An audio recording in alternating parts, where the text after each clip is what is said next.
नमस्कार। ब्रेक के बाद के न्यूज में आपका एक बार फिर बहुत बहुत स्वागत है। खास खबरों की तरफ रुख करते हैं। उन्नाव के आसीवन थाना क्षेत्र के अंतर्गत नशेड़ियों का आतंक देखने को मिला है, जहां पुलिस पिकेट के सामने ही नशेड़ियों ने जमकर आपस में ही लात घूसों की बारिश करते हुए नजर आए।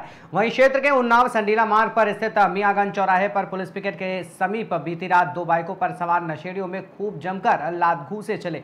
हद तो तब हो गई जब ये पूरा शो पुलिस पिकेट के सामने मियागंज चौराहे पर चल रहा था। मारपीट जिसका वीडियो भी सोशल मीडिया पर वायरल हो रहा है, इससे साफ जाहिर होता है कि नशेड़ियों में पुलिस का खौफ बिल्कुल खत्म होता हुआ नजर आ रहा है।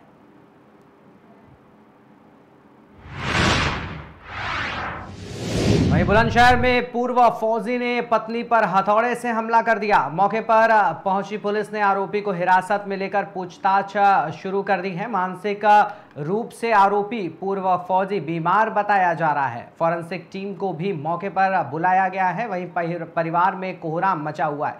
बुलंदशहर के पहासू थाना क्षेत्र के गांव बरौला में वारदात हुई।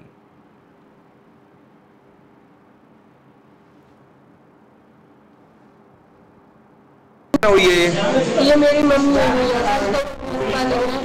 मेरे पिता समय सिंह है जो फौज से रिटायर है। दोनों भैया खत्म होने के बाद इनकी दूसरी शादी करनी थी, जिससे इनके साथ मारपीट आए दिन कर रहे थे।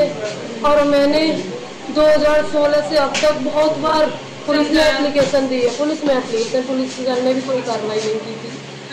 और किससे हत्या की है? ये हथौड़े से मारा है सर, हथौड़े से मारा है इन्होंने। मम्मी को हथौड़े से मारा है। ये कौन है आपकी? ये मेरी मम्मा है। मम्मी है मेरी। अरे कितने मारा है? पापा ने मारा है। पापा ने मारा है। आज दिनांक 4 अगस्त को शाम 7:30 बजे 112 के माध्यम से सूचना प्राप्त हुई कि थाना क्षेत्र पहासू के ग्राम बरौली में एक महिला की मृत्यु हो गई है। सूचना पर तत्काल थाना प्रभारी पहासू, क्षेत्राधिकारी शिकारपुर के द्वारा फील्ड यूनिट के साथ मौके पर पहुंचकर जांच पड़ताल प्रारंभ की गई। शव को कब्जे में लेकर पंचायतनामा एवं पोस्टमार्टम की कार्रवाई कराई जा रही है। मृतका यशपाली वाइफ ऑफ समय सिंह, उम्र 55 वर्ष की पुत्रियों के द्वारा बताया गया है कि उनके पिता समय सिंह की दिमागी हालत ठीक नहीं थी और आज उनके माता पिता ही दोनों घर पर अकेले थे। प्रकरण में सभी पहलुओं पर गहराई से जांच की जा रही है। परिजनों से तहरीर प्राप्त करते हुए अग्रिम विधिक कार्रवाई की जा रही है।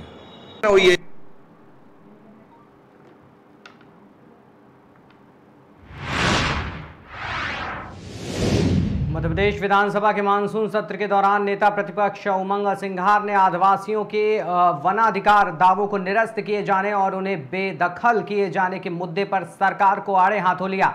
ध्यानाकर्षण प्रस्ताव के माध्यम से नेता प्रतिपक्ष उमंग सिंघार ने यह मुद्दा मजबूती से उठाया और कहा कि सरकार की नीयत साफ नहीं है। जो आदिवासी पीढ़ियों से जंगलों पर निर्भर हैं, उनसे उनकी जमीन छीनकर सरकार निजी हाथों में सौंपना चाहती है। नेता प्रतिपक्ष ने बताया कि प्रदेश में अब तक लगभग 3,22,000 वनाधिकार पट्टे निरस्त कर दिए गए हैं, जो आदिवासी समाज के साथ खुला अन्याय है। उन्होंने कहा कि सरकार को इस नीति पर पुनर्विचार करते हुए स्पष्ट बदलाव करने की आवश्यकता है। सिंघार ने वन विभाग की कार्यप्रणाली पर भी सवाल उठाए। देखिए, मैं समझता हूं कि ठीक है, लेकिन अब क्या विकास मेट्रोपोलिटन जितनी शहर है सभी का मिलके होगा कि सिर्फ उसमें से 5 में मालूम पड़ा एक ही शहर का विकास हो रहा है? ये तो बाद में जब कार्य योजनाएं बनती है, वर्किंग प्लान बनता है, जब स्पष्ट होती थी। मास्टर प्लान तो आज तक नहीं आ पाया। मास्टर प्लान तो आज तक नहीं। मास्टर प्लान इंदौर की बात कर रहे हैं ना? इंदौर भोपाल। देखिए, ऐसा है कि बड़े बिल्डर और जो नगरीय प्रशासन के अंदर बैठे बड़े अधिकारी की बंदरवाट चल रही है कि कौन सी जमीन छोड़ना है, कौन से के पैसे कितने 300 रुपए 400 रुपए स्क्वायर फीट से पैसे कमीशन लिए जा रहे हैं। तो मैं समझता हूँ जब तक सेटलमेंट नहीं होगा, जब तक सरकार तय नहीं करेगी। लेकिन मैं समझता हूँ कि बड़े शहरों के आम जनता की राय के हिसाब से मास्टर प्लान बनना चाहिए। और मैं तो कहना चाहता हूँ, भोपाल के लोग हो, चाहे इंदौर के हो या अन्य रीवा के हो, जबलपुर के हो, कि आप लोग जागो। आपके शहर के साथ छलावा हो रहा, उसके आपकी जमीनों के नाम से भ्रष्टाचार हो रहा है, तो आपका पर्यावरण कैसे रहेगा, ये वहाँ के लोगों को भी समझना चाहिए। हम लोग तो कांग्रेस पार्टी के हिसाब से विपक्ष के नाते बात तो उठाते हैं।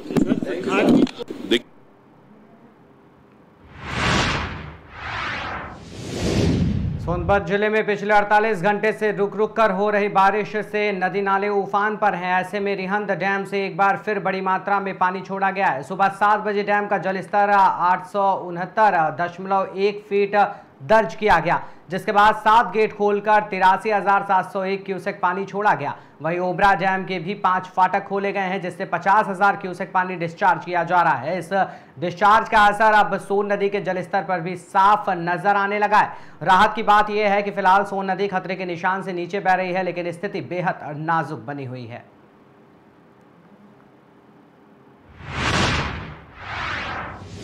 वहीं सूरत में आगामी गणपति महोत्सव और अन्य धार्मिक आयोजनों को ध्यान में रखते हुए शांति व्यवस्था बनाए रखने के उद्देश्य से सूरत पुलिस द्वारा लिम्बायत क्षेत्र स्थित नीलगिरी ग्राउंड में 20 ड्रोन कैमरों का परीक्षण किया गया।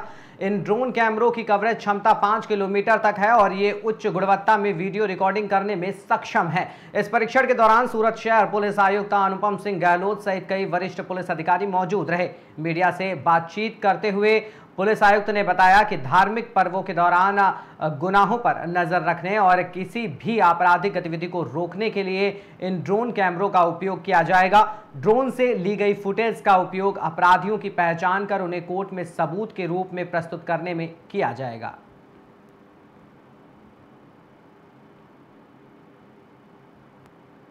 तो जा सके इतने रेंज के 25 लाख रुपए कीमत के एक ड्रोन ऐसे हमारे पास कुल ड्रोन है, जिसमें कुल इन 20 ड्रोनों का उपयोग करके हम लोग आने वाले समय में त्योहारों का सीजन है, उसमें क्राउड मैनेजमेंट करना, ट्रैफिक मैनेजमेंट करना, गुनाहित प्रवृत्ति वाले विस्तार के ऊपर वॉच रखना, कॉम्बिंग ऑपरेशन हम लोग करते हैं, सर्च करते हैं। तो ऐसे विस्तारों में गुनहगारों का फुटेज बना के उनकी प्रवृत्तियों को जो है कोर्ट में हम लोग प्रस्तुत कर सकें, सजा दिला सकें और डेली ये यूज हो, इसके हिसाब से तो सभी जितने DCPs हैं, CO DCP, crime branch, traffic और SHO में ये ड्रोन रहेंगे और इसे एवरीडे हम लोग यूज करते रहेंगे, जिससे हमें सूरत शहर में लॉ ऑर्डर को अच्छे से हम लोग जाड़ भी सकें।